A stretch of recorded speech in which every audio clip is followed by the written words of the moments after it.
اعوذ باللہ من الشیطان الرجیم بسم اللہ الرحمن الرحیم اللہم صلی علی سیدنا و مولانا محمد وعلی آل سیدنا و مولانا محمد وبارک وسلم۔ مدح و ثنا کی مذمت۔ فرمایا اگر میں آپ کی مہربانیوں اور آپ کی کوششوں اور تربیت کا جو آپ حاضر رہ کر اور غیبت میں کر رہے ہیں شکریہ ادا کرنے اور تعظیم بجا لانے اور عذرخواہ ہونے میں بظاہر کوتاہی کروں تو اس کی بنا کبر یا رنجش پر نہیں ہے، یا اس وجہ سے نہیں کہ میں نہیں جانتا کہ ولی نعمت کے حق کا بدلہ قول اور فعل سے کس طرح ادا کرنا چاہیے۔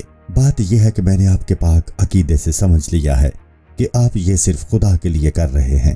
جب آپ نے یہ خدا کی خاطر کیا ہے تو میں بھی اسے خدا پر ہی چھوڑتا ہوں تاکہ اس کی معذرت بھی وہی کرے۔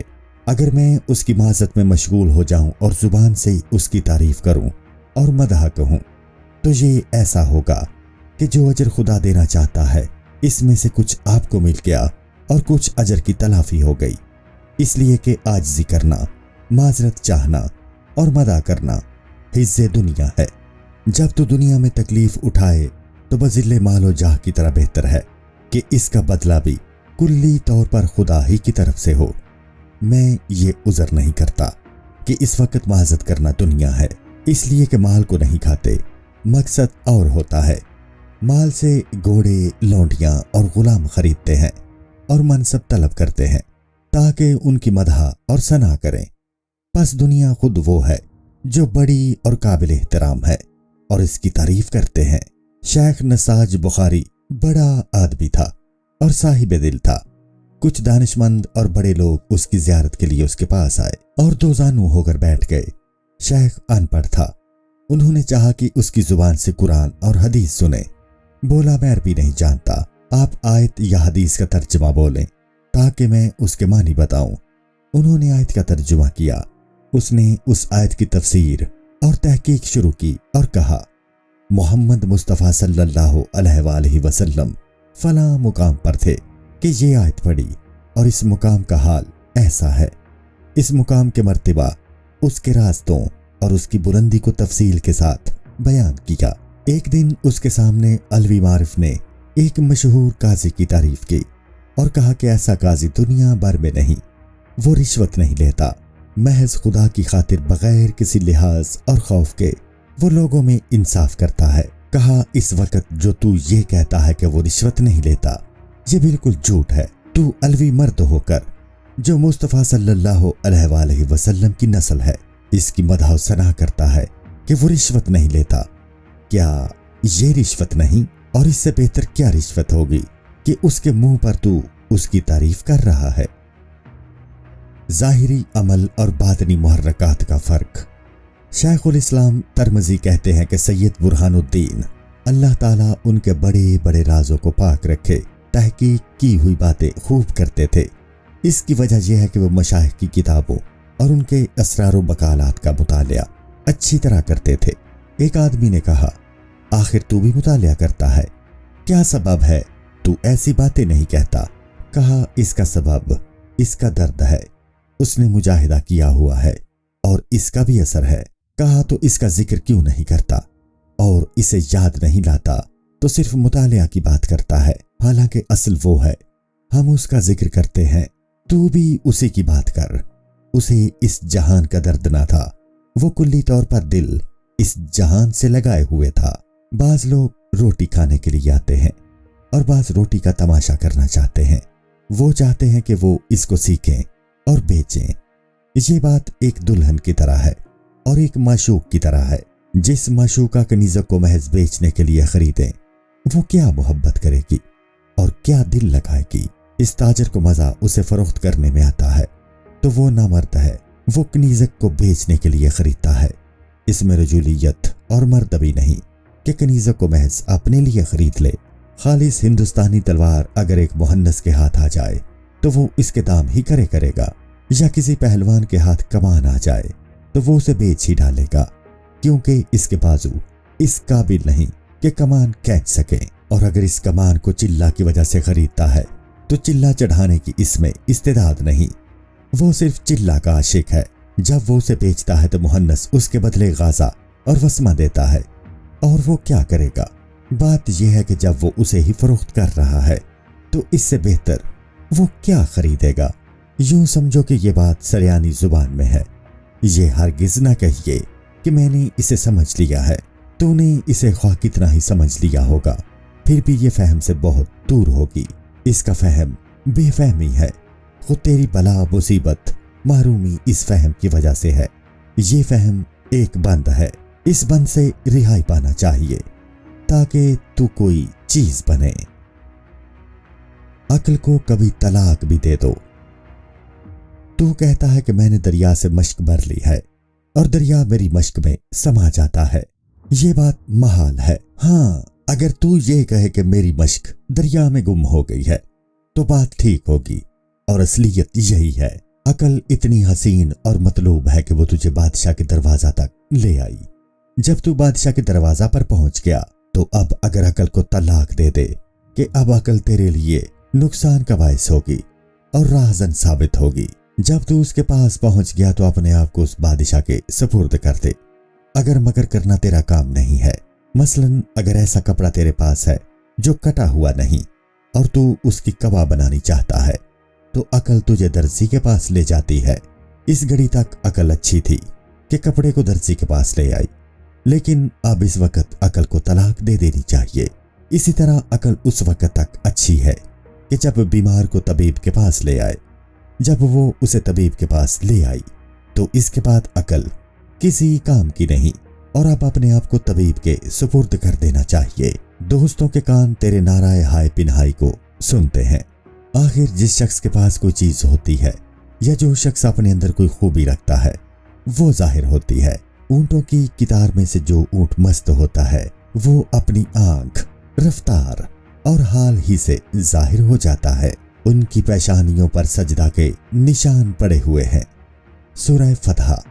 اب درخت کی جڑ جو کچھ کھاتی ہے وہ درخت پر شاخ، پتے اور پھل سے ظاہر ہو جاتا ہے، اور جو جڑ کچھ نہیں کھاتی اس کا درخت پجمردہ ہو جاتا ہے، اور یہ بات چھپی نہیں رہ سکتی۔ یہ ہاؤ ہو بلند کرتے ہیں۔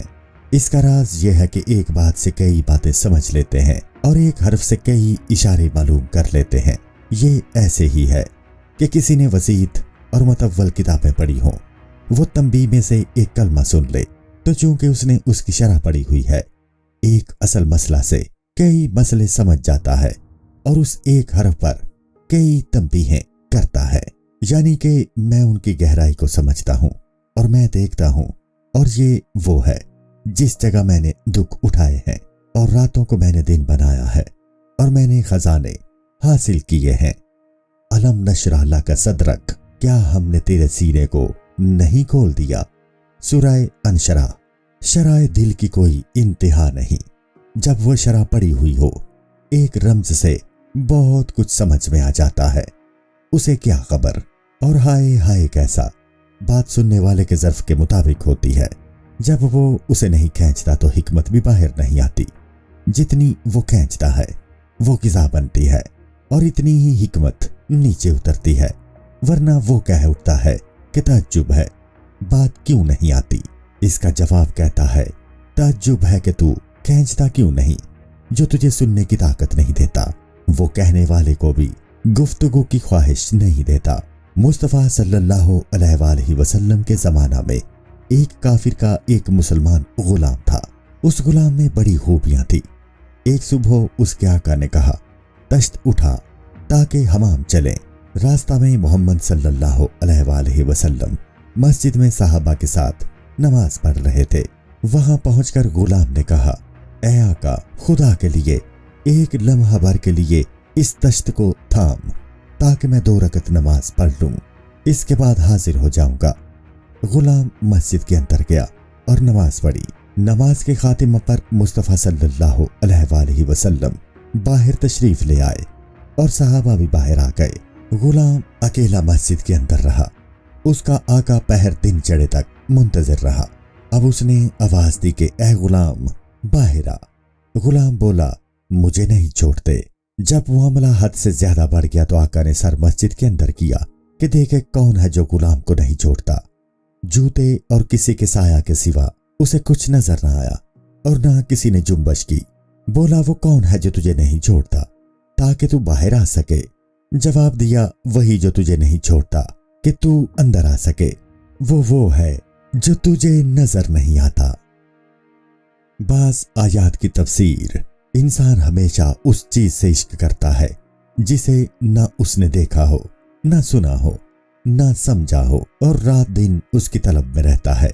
मैं उसका बंदा हूं जिसे मैंने नहीं देखा और जिसने समझा है और देखा है वो मलूल और गुरेजा है। इसी वजह से फलसफी रोयत के मुनकिर हैं। इसलिए कहते हैं कि अगर तू देख ले तो मुमकिन है तू रंजीदा और मलूल हो, और ये रवा नहीं। सुन्नी कहते हैं कि ये वक्त है कि वो एक रंग दिखाए, क्योंकि वो हर लहजा 100 रंग दिखाता है कि कुल्लू यौमा हुआ फी शान, हर रोज वो एक नई शान में है। सूरह रहमान। और अगर वो 1000 तजल्ली करे तो हरगिज़ एक तजल्ली दूसरी तजल्ली से नहीं मिलती।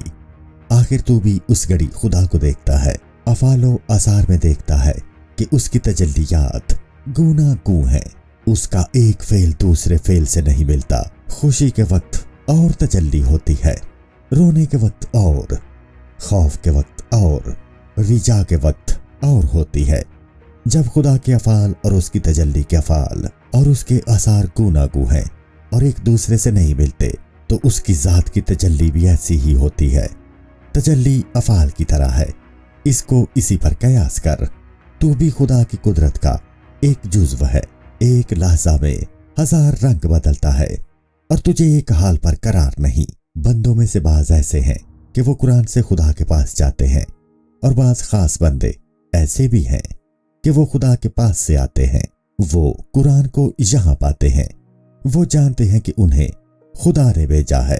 इन्ना नहनु नज़्ज़लना ज़िक्रा व इन्ना लहू लहाफ़िज़ून।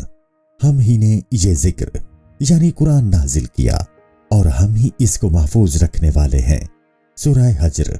मुफस्सर कहते हैं कि ये कुरान के बारे में है।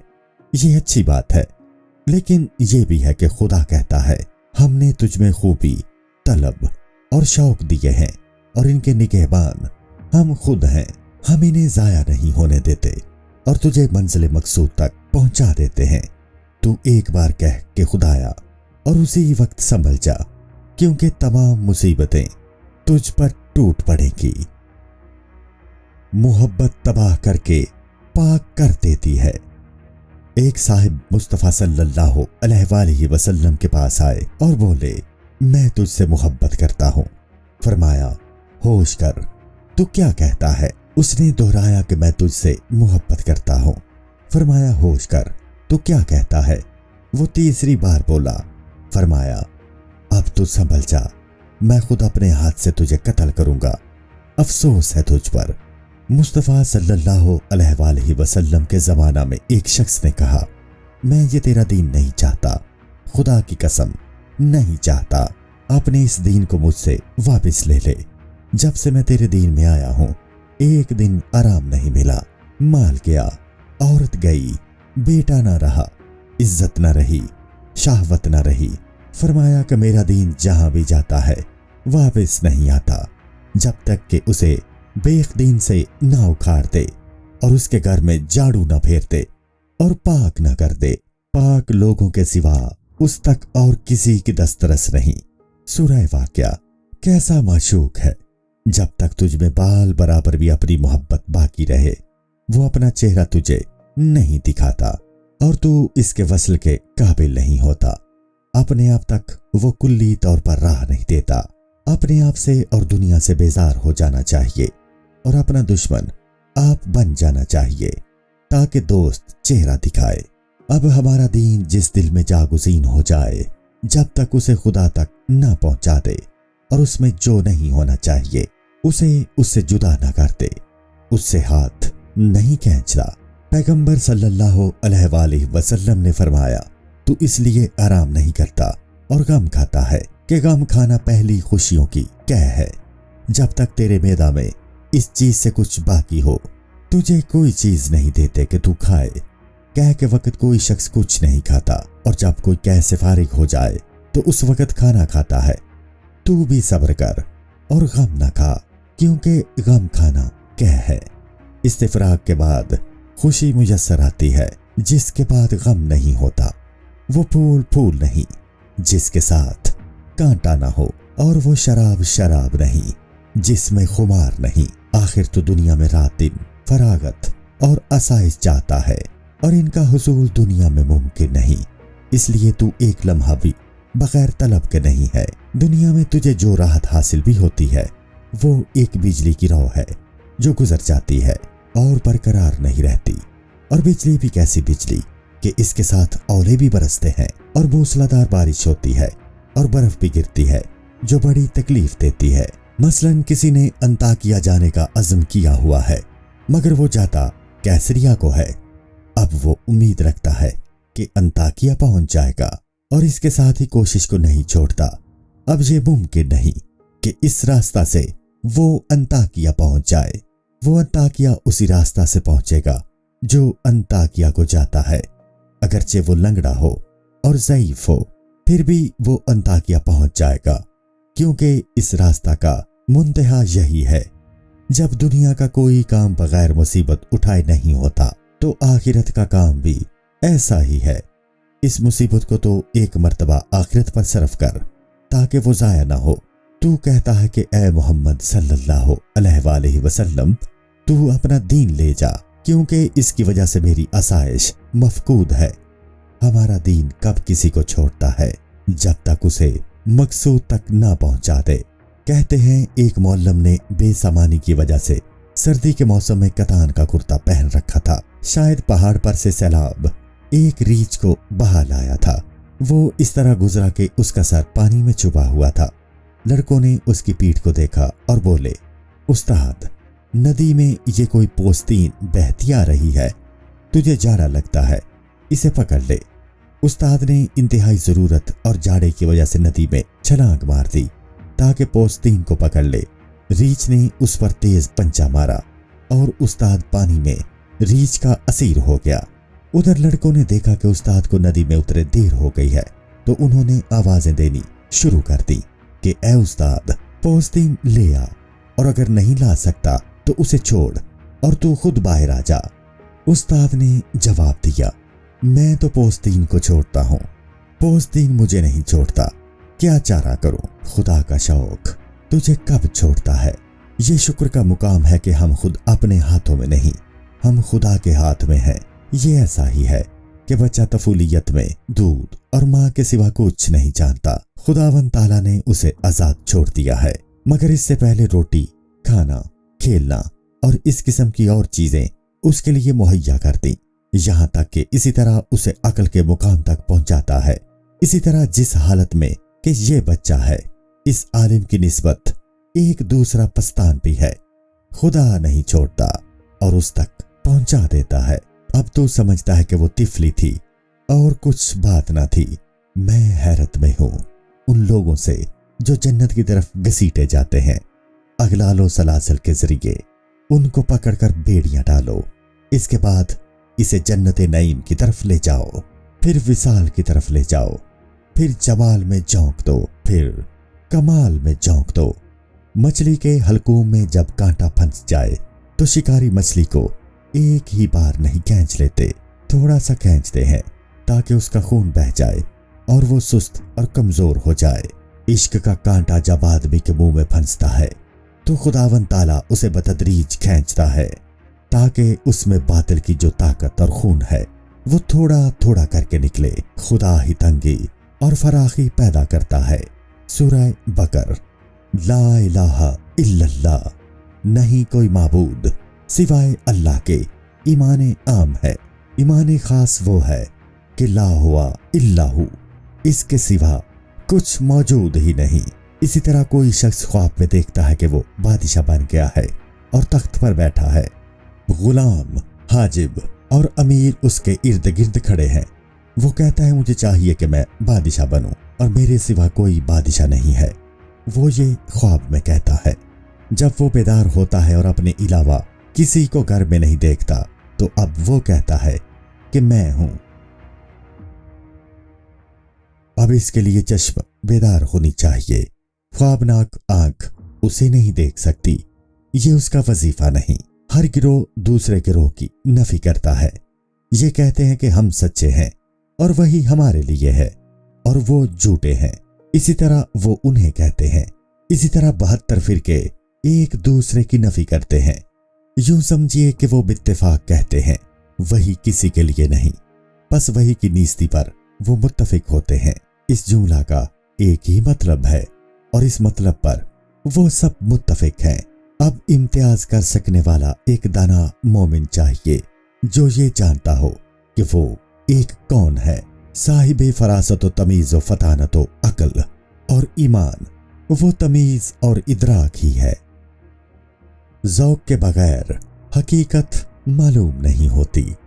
सवाल किया कि वो जो नहीं जानते बहुत हैं और वो जो जानते हैं कम हैं। क्या हम इसमें मशगूल हो जाएं कि जो नहीं जानते और अपने अंदर खूबी नहीं रखते और उनमें जो जानते हैं और कीचड़ में से मोती निकाल लेते हैं तमीज करें? फरमाया, वो जो नहीं जानते अगरचे ज्यादा हैं, लेकिन जब तूने थोड़े यानी जानने वालों को समझ लिया तो सबको समझ लिया। ये इस तरह है कि जब तू एक मुट्ठी भर गंदम को समझ ले तो गोया तमाम दुनिया के अंबारों को समझ लेता है।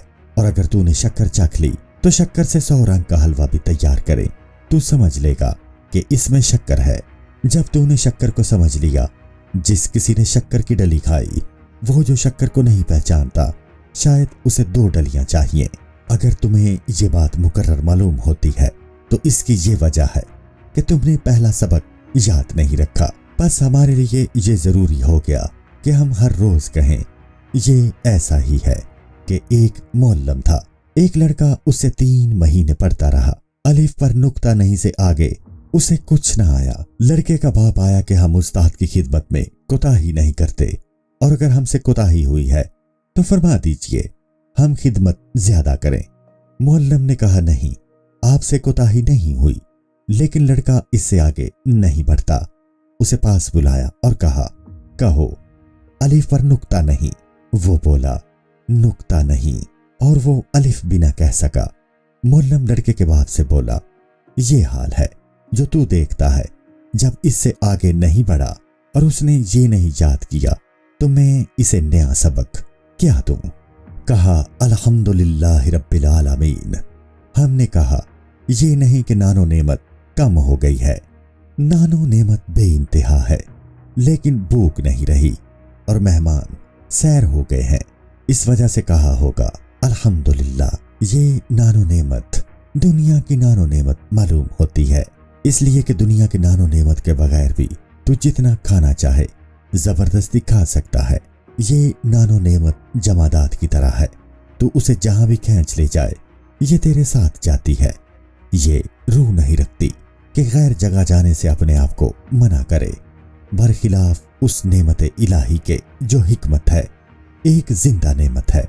जब तू भूख रखता है और पूरी रग़बत दिखाता है, ये तेरी तरफ आती है और तेरी ग़िज़ा बनती है। और जब तू भूख और मिलान नहीं रखता तो इसे जबरदस्ती नहीं खा सकता, उसे अपनी तरफ नहीं खींचा जा सकता। वो अपने चेहरा को चादर में छुपा लेती है और तुझे अपना आप नहीं दिखाती। किरामत का सही मफ़हूम। किरामात की बातें बयान फरमाई। कहा, अगर कोई आदमी यहाँ से एक दिन में या एक लम्हा में काबा पहुंच जाए तो ये कोई अजीब बात नहीं और किरामत नहीं। अगर ये किरामत है तो ये बादे समूम को भी हासिल है, एक रोज में नहीं बल्कि एक लम्हा में जहां चाहे चली जाती है। किरामत यह है कि तुझे सफली हालत से आला हाल पर ले आए और वहां से तू यहां तक सफर करे और जहालत से अकल तक और जमाती हालत से हयात तक पहुंचे। ये ऐसा है कि तू पहले मट्टी था, जमादात था, तुझे आलमे नबातात में लाया गया और तूने आलमे नबातात से आलमे अलका व मज़गा तक सफर किया और आलमे अलका व मज़गा से आलमे हैवानी तक और आलमे हैवानी से आलमे इंसानी तक सफर किया। किरामत ये होती है। हजरत उमर रजी अल्लाह ताला अन्हो से मुतल्लिक एक वाक़या। खुदावन ताला ने ऐसी मुसाफिर को तेरे लिए नजदीक कर दिया जिन मंजिलों और रास्तों से तू आया तेरे वहमो ख्याल में भी न था कि तू इनसे आएगा। और तू कौन से रास्ता से आया और कैसे आया, मुझे ले आए और मुकर्रर तू देखता है कि तू आ गया। इसी तरह वो तुझे 100 दूसरे गुनागू आलम में ले जाना चाहते हैं। मुनकर न बन, अगर इससे तुझे आगाह करें तो कबूल कर ले। हजरत उमर रज़ी अल्लाह अन्हु के पास जहर से भरा हुआ एक प्याला एक तोहफा के साथ लाए। आपने पूछा ये किस काम आता है? बोले ये इसलिए होता है कि अगर किसी के मुतालिक आप ये मसलहत समझे कि उसे ज़ाहिरन तौर पर न मारा जाए तो इसमें से जर्रा बर ज़हर उसे दे दीजिए, वो खुफिया तौर पर मर जाएगा। और अगर ऐसा दुश्मन हो जिसे तलवार से न मारा जा सके तो इसे ये जर्रा पर छुपा कर दे देते हैं, वो मर जाता है। हज़रत उमर रज़ी अल्लाह ताला अन्हु ने फरमाया, तुम बहुत ही अच्छी चीज लाए हो, ये मुझे दे दो कि मैं इसे खाऊं, क्योंकि मेरे अंदर एक बहुत बड़ा दुश्मन है। तलवार उस तक नहीं पहुंचती और दुनिया में इससे बढ़कर मेरा कोई दुश्मन नहीं। जहर लाने वाले कहने लगे, इसकी भी हाजत नहीं कि ये सब एक ही बार खा लिया जाए, इसका एक जर्रा ही काफी है, ये सारा प्याला 100,000 के लिए काफी है। हजरत उमर रज़ी अल्लाह ताला अन्हु ने फरमाया, वो दुश्मन भी एक नहीं है, वो 1000 मर्दों को मार चुका है और 1000 आदमियों को नगूसार कर चुका है। आपने वो प्याला उठाया और एक ही बार पी लिया। जितने आदमियों का ग्रोह वहां मौजूद था वो सारा का सारा वहीं मुसलमान हो गया। वो भयक जुबान बोले, आप ही का दीन सच्चा है। हजरत उमर रज़ी अल्लाह ताला अन्हु ने फरमाया, तुम सब मुसलमान हो गए और वो काफिर अभी तक मुसलमान नहीं हुआ। अब इस ईमान से हजरत उमर रज़ी अल्लाह ताला अन्हु की मुराद आम ईमान न था, उनका वो ईमान था और उससे ज्यादा बल्कि वो सिद्दीकों का ईमान रखते थे। उनका मतलब अंबिया और खवास के ईमान से और ऐनुल यकीन से था और वो यही तवक्को रखते थे। इसकी मिसाल ये है कि एक शेर की शोहरत इतराफो इकनाफे आलम में फैली हुई थी। एक शख्स अजराह ताज्जुब दूर दराज की मुसाफत तय करके इस जंगल तक पहुंचा और शेर को दूर से देखा और वहीं ठिठक गया और आगे न बढ़ सका। लोगों ने कहा, शेर के इश्क में तूने इतना रास्ता तय किया है। और इस शेर की खुसूसियत यह है कि जो शख्स बड़ी दलेरी से उसके पास चला जाए और मोहब्बत से उस पर हाथ फेरने लगे वो कुछ नुकसान नहीं पहुंचाता। और कोई इससे डरे और हिरास खा जाए तो शेर उस पर खशमगीन होता है, बल्कि बार बार वो हमला कर देता है। तू साल भर चलता रहा, अब तू शेर के नजदीक पहुंचा है, ये ठिठक जाना कैसा? कदम आगे बढ़ा। किसी का ये जिगर न था कि एक कदम आगे बढ़ाता। बोले, इतने कदम चलकर हम भी आए हैं, वो सब सहल थे, यहां से आगे एक कदम नहीं उठाया जा सकता। अब इस ईमान से हजरत उमर रज़ी अल्लाह ताला अन्हु की मुराद वो कदम था कि शेर की हुजूरी में एक कदम शेर की तरफ उठाया जाए, और वो कदम बहुत ही नादिर है। खवास और मुकर्रिबों के सिवा ये किसी का काम नहीं, और खुद कदम यही है, बाकी तो कदमों के निशान हैं। वो ईमान सवाए अंबिया अलैहिस्सलाम के किसी को नहीं मिलता, क्योंकि उन्होंने अपनी जान से हाथ धो रखे होते हैं। अस्सलामु अलैकुम। पूरी किताब देखने के लिए हमारे YouTube चैनल सूफी समा की प्लेलिस्ट में जाएं। यहाँ आपको मुख्तलिफ बुजुर्गों की किताबें मिलेंगी, और जो किताब पूरी ना हुई उस पर काम तेजी से हो रहा है और रेगुलर बेसिस पर अपलोड होती रहती हैं।